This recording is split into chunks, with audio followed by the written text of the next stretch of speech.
Hey, what's up everyone? This is Mike with the watch list video for Monday, April, 5th, 6th, 7th. Excuse me. Wow. Massive sell-off today.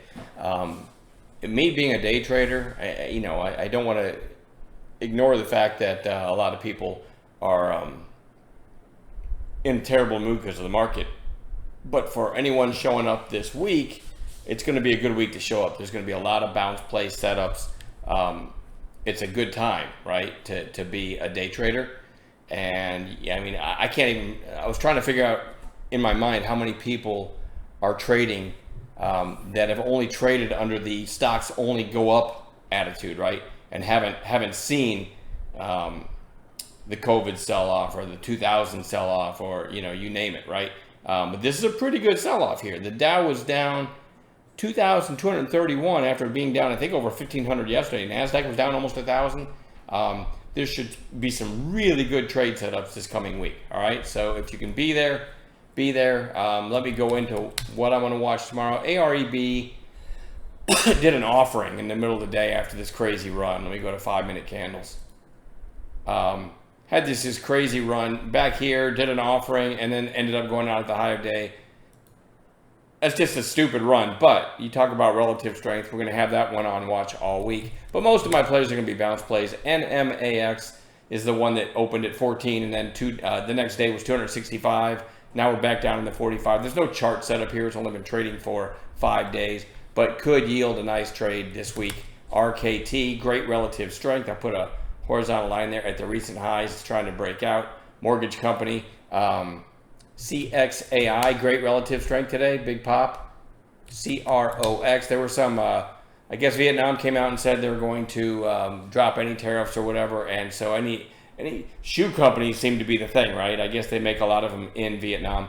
So you had this big pop today in CROX. So I want to watch that one. We're going to watch Nike, also got a big pop, again, in a really weak market.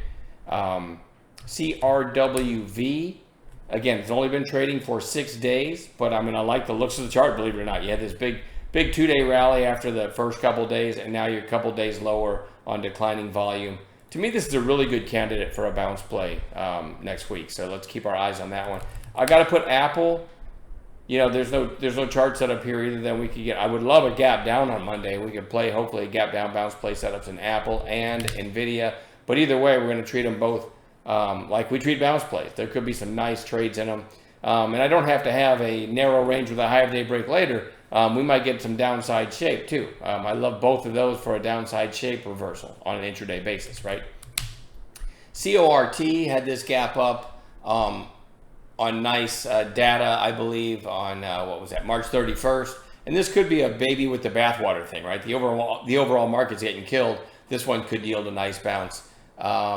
Where am I? MRK. I'm going to throw Merck on there, down near recent lows, or recent low. I guess it was recent lows, February. Just because pharmaceuticals, I could see them getting a decent bounce in the tariff war. Amazon actually closing above its open, but that's another one that we want to watch for a bounce play. And I threw Micron on their MU, which looks a lot like the other charts, right?